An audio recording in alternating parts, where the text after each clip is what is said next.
നിങ്ങൾക്കറിയാമോ, 40 വർഷത്തിന് ശേഷം പ്രതികാരത്തിനെത്തുന്ന ഒരു സൈക്കോയുടെ കഥയാണിത്. ഹാലോവീൻ. 2 റിപ്പോർട്ടർമാർ സൈക്കോയെ കാണാൻ ആശുപത്രിയിലെത്തുന്നു. 40 വർഷത്തിന് മുൻപ് ഒരു ഫാമിലിയെ ആക്രമിക്കുമ്പോൾ പിടിക്കപ്പെട്ട സൈക്കോ കില്ലറാണ് മൈക്കിൾ.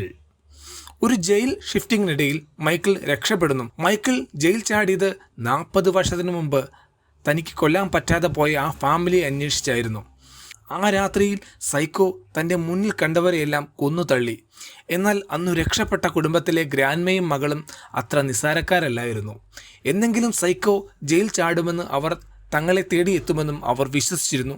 ആ രാത്രി സൈക്കോ അവിടെ എത്തി. എന്നാൽ ആ ഗ്രാൻഡ്മ അണ്ടർഗ്രൗണ്ടിൽ ഒരു റൂം റെഡിയാക്കിയിരുന്നു.